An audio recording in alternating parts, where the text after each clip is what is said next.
नमस्ते। आज मैं आपके सामने वैदिक साहित्य के आकर्षण के बारे में बात करने के लिए उपस्थित हूं कि वैदिक साहित्य ने, हमारे प्राचीन वैदिक वांग्मय ने दुनिया भर में, पूरी दुनिया में, विश्व में लोगों को कितना आकर्षित किया। इसमें इतना आकर्षण है कि 1600-1700 के समय में जब ये ईस्ट इंडिया कंपनी का कॉलोनीज बनने वाला जो प्रोसेस पूरी दुनिया में चल रहा था, उस समय से वेद विद्या के प्रति लोगों का आकर्षण है। वो तो एक व्यापारिक कंपनी हुआ करती थी। व्यापारिक कंपनी यहाँ पे आई और उन्होंने अपना व्यापार जमाना आरंभ किया। अब उनका, मेरा चूंकि इतिहास विषय नहीं है तो मैं ऐतिहासिक बातें करना या राजनीतिक बात करना का मेरा संदर्भ नहीं है। मेरा संदर्भ ये आपके सामने लाना है कि वेद विद्या में जो आकर्षण, इतना जबरदस्त आकर्षण है कि इस आकर्षण के चलते उसी योजना के कारण उनके ऐसे ऐसे ज्ञानी लोग, उनकी भाषा के ज्ञानी, लैंग्वेज साइंस के उनके जानकार, वो भी वैदिक विद्या के आकर्षण में बन गए। एक छोटा सा एग्जाम्पल है, जैसे 1810 के आसपास एक कोई बोर्डन चेयर की स्थापना ऑक्सफोर्ड यूनिवर्सिटी में हुई। वो एक विद्यापीठ थी, संस्कृत की चेयर। और आप समझिए, संस्कृत की चेयर 1810 के आसपास की बात है। उस चेयर को प्राप्त करना, उसका अधिपति होना, उस समय बड़े गर्व की बात हुआ करती।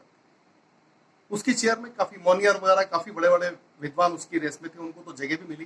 फिर बाद में मैक्स मुलर ने उस चेयर के लिए प्रयास किया, और मैक्स मुलर, ये बड़े हमारे भारतीय वैदिक साहित्य के बड़े बड़े विद्वान, उनका भी बड़ा नाम बड़े आदर से लेते हैं कि भाई अच्छा, वो तो मैक्स मुलर जी तो कभी आए भी नहीं यहाँ पे। उन्होंने बहुत सारा काम किया और उस चेयर को प्राप्त करने के लिए। तो ये सारी बातें बता के, ये सारी बातें आज 2020 में करके, मेरा उद्देश्य सिर्फ ये आपके सामने रखना है कि वैदिक साहित्य में ऐसा कुछ तो है। मेरा ये कहना नहीं है कि आज कोई वैदिक विद्वान भी है जो 25 साल भी वेद पढ़ रहा है, उसके लिए भी मंत्रों की पराभाषा के संदर्भ इतने समझ लेना कि वो डायरेक्ट आपकी पर ब्रह्म परमात्मा से कनेक्टिविटी करा दे, उसके पूरे ज्ञान को समझ जाए। ये तो 20-25 साल वाले के लिए भी संभव नहीं। जो भारत की भूमि पर रह रहा है, जो गुरुकुल परंपरा में निष्णांत विद्वान है, उसके लिए भी जब ये संभव नहीं है, तो आप कल्पना करें, मैक्स मुलर जो कोई भारत आए नहीं, वो सारे विद्वान कई विद्वान जिन्होंने वेदों के भाष्य लिखे, वो कभी आए नहीं। कुछ फ्रांस से सीख लिया, कुछ जर्मनी से सीख लिया और वहीं उसका भाष्य कर दिया, और उनके भाष्य और उनकी जो सारी विषयांतर के जो उनके लेख है, उसको कई लोगों ने मान लिया हमारे भारत में। आप सोचिए कितनी सिंप्लिसिटी उस वक्त लोगों में हुआ करती थी कि किसी विदेशी ने हमारे इसका भाष्य किया। अरे विदेशी ने भाष्य किया? इससे मुझे अभी चिंतन होने लगा कि वेद में ऐसा क्या आकर्षण है। हर एक को वेद में से कुछ न कुछ चाहिए। Everybody wants something from Veda, something or the other from Veda. और इसको स्क्वीज करने के लिए, इस विषय को स्क्वीज करने के लिए, आप देखिए आज भी स्थिति बनी हुई है। मेरे सामने पूरी लिस्ट है ये आपकी चैतन्यता बढ़ाने की। मैं आज आपके सामने कुछ जेन्युइन प्रश्न, एब्सोल्युटली जेन्युइन क्वेश्चंस, ये आप पूछें, उन सबसे पूछें जिन्होंने ये पूरा का पूरा मेडिटेशन, ध्यान, योग, चिंतन, इसका पूरा साम्राज्य खड़ा किया हुआ है। लेकिन क्या ये कंटेंट जो निकाल रहे हैं, इनके जो कंटेंट मिल रहे हैं, ये बातें तो सब वही अवचेतन मन, अवचेतन मस्तिष्क, हृदय कहाँ, ये सब बातें वही है। तो इनके कंटेंट का जो रिसोर्स है वो तो वेदास है, और वेदास में से निकाल के आपको क्या दे रहे हैं? आपके सामने वैदिक जो ओरिजिनल कंटेंट है, क्या वेद मंत्र से आपको रूबरू हो रहे हैं आप? क्या आपके सामने वेद मंत्रों का स्वाध्याय किया जा रहा है? मतलब आपके अंदर, आपके अंतर मन में, आपके हृदय में, मन में, मस्तिष्क में, सबकॉन्शियस माइंड में, जहां भी कहीं ये सब इनका जो मिरेकल जाता है, ये कैसे जाता है? What is the way out? इसका पाथवे क्या है, इसकी जानकारी लें आप इनसे कि ये वैदिक साहित्य में से निकाला है तो कैसे निकाला है, इसके साइंटिफिक इंटरप्रिटेशंस क्या हैं। इतने सारी लंबी लिस्ट है मेरे सामने, आप देखें इसको। बियॉन्ड ब्रेथ कुछ है, लाइफ आर्ट का कुछ है, इंजीनियरिंग है, अंदर का विभाग कुछ है, फिर माइंड मैनेजमेंट है, फिर माइंडफुलनेस है, हार्टफुलनेस है, फिर सबकॉन्शियस माइंड का कोई मैनेजमेंट सिखा रहा है, फिर काम कुछ मेडिटेशन है, शांत होगा, हेड स्पेस है, फिर ट्रैंकुलाइजिंग साउंड है, इसके बाद में हीलिंग साउंड, कुछ एनएलपी, कुछ विदेश से कुछ लोग आकर्षण, वही आकर्षण की बात की मैंने, विदेश में कुछ ऐसे कोर्सेज हो रहे हैं जो न्यूरो लिंग्विस्टिक प्रोग्रामिंग हो रही है, हृदय को, अंतर्मन को, अंतःचेतना को, जिसके बारे में दुनिया में कहीं कोई साइंटिफिक कंटेंट है ही नहीं। अंतर्मन, अंतःचेतना, शरीर के अंदर का जो इंटरनल साइंस है, इंटरनल जो अंतर का विज्ञान है, उस विज्ञान के बारे में दुनिया में किसी भी साहित्य में उतना कंटेंट नहीं है जितना उपनिषदिक आत्मविद्या में जो उपलब्ध है, वो किसी के पास नहीं। तो क्या उनके पास कोई उपनिषदिक रेफरेंस की बात कर रहे हैं? कुछ नहीं। इसके बाद फिर देखेंगे कुछ स्पिरिचुअल मेडिटेशन, फिर मंत्रा मेडिटेशन, फिर transcendental meditation, ops. It's really, but somehow they have met the attraction, and so many people, they are attracted to this guru's vidya, and this guru's vidya in earlier days इसका तो समय था कि जब ये गुरुकुल में सीखी जाती थी, नॉट इन सम एम्बियंस, और एम्बियंस में भी इसको कर रहे हैं, कहीं भी कर रहे हैं, तो उसमें वेद मंत्र का कंटेंट कितना है।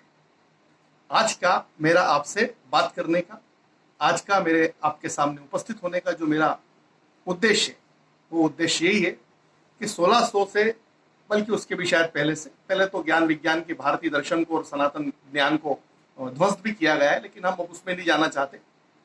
लेकिन जो लोगों ने उस ज्ञान का यहाँ से वहाँ डेटा ट्रांसफर किया है, उनमें भी कुछ आकर्षण था। अभी ये जो नए फॉर्म में आपके सामने रख रहे हैं, इनमें भी कुछ आकर्षण है और इन्होंने यहीं से निकाला है। But what is the exact pathway, इसका साइंटिफिक इंटरप्रिटेशन क्या आपको वो वेद मंत्र के माध्यम से आपके सामने रख रहे हैं।